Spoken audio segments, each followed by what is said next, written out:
Being told we're wrong usually is only and always a negative thing. There are times, though, when being told we're wrong can free us to see the truth of something. And today I'd like to focus on that as it relates to one aspect of our faith. Stay tuned.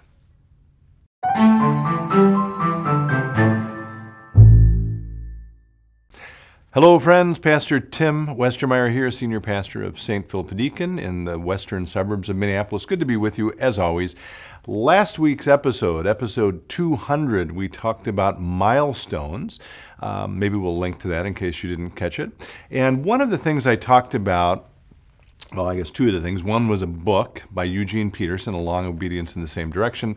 And I talked about, in the context of that, of having a long obedience in the same direction as Christians, some of the things that we maybe do in our walks of faith that allow us to be faithful throughout our life. And if I'm not mistaken, one of the things I talked about was study and studying our faith, precisely because, I think I'm remembering this correctly also, we often, as members of the community we live in, I'm assuming most people in this, listening to this, live in North America, maybe even more live in Minnesota, but the culture we live in, the ocean we swim in, the air we breathe, tells us certain things about who we are as Christians, and it is my deep conviction that many of those things are wrong, or minimally they're mistaken. They're caricatures of what we actually believe as Christians. And so I want to draw our attention to one of those things today, and I want to do it through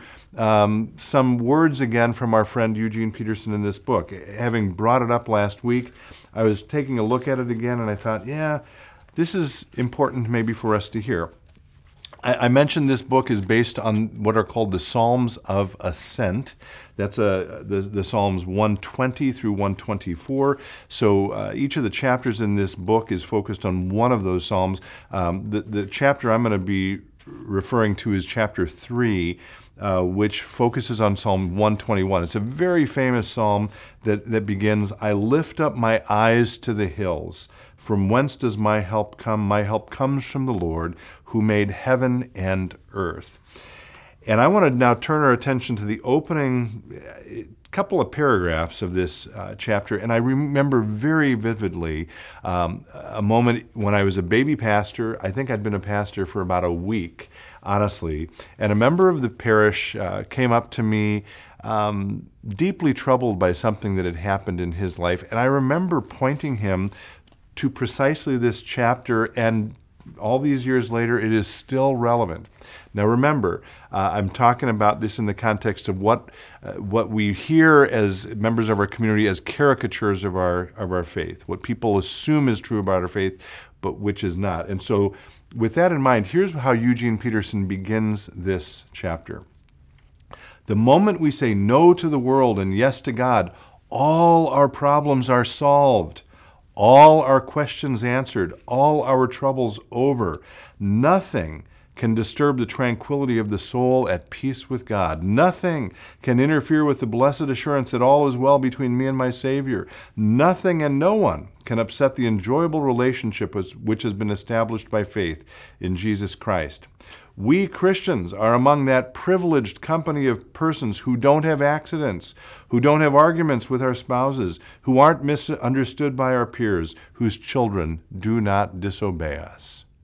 He goes on actually for a whole other paragraph with similar things. And then he says this, and this is the important part of this opening. He asks the very important question, is that what you believe? If it is, I have some incredibly good news for you. You are wrong.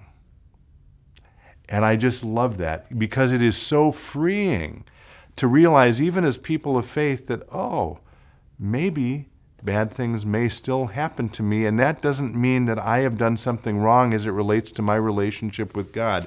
And he takes up the rest of this chapter sort of teasing that idea out and helping us to appreciate and understand what a correct biblical understanding of faith is. And I'll just lift up a couple of points that he mentions here.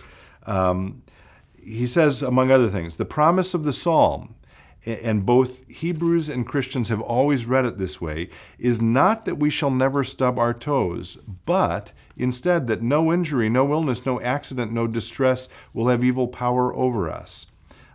That is, that it will be able to separate us from God's purposes in us. And he goes on also to say, no literature is more realistic and honest in facing the harsh facts of life than the Bible. At no time is there the faintest suggestion that the life of faith exempts us from difficulties. What it promises is preservation from all the evil in them. And then let me just wrap up with this. Again, coming back now, this is towards the end of the chapter, going back to where he started by lifting up all of those caricatures, those falsehoods, I'll call them, about what faith is all about. He says, in going to God, Christians travel the same ground that everyone else walks on.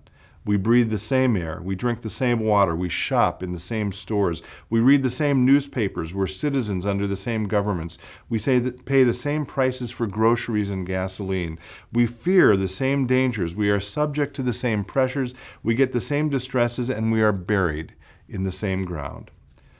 The difference, he says, is that each step we walk, each breath we breathe, we know we are preserved by God. We know we are accompanied by God. We know we are ruled by God. And therefore, no matter what doubts we endure, and we will endure doubts, or what accidents we experience, and we will experience accidents, the Lord, and here he's lifting up language again from that psalm, the Lord will preserve us from evil. He will keep our life. I don't know about you, but being told you're wrong usually seems like a bad thing. But in cases like this, when we push against the cultural caricatures of what people say we believe as Christians and come to understand what we actually believe, I think it can be incredibly freeing. And I pray today that God will give you a sense of God's peace, whether you are going through good things or bad things. And until next time, be well, stay in touch, and God bless.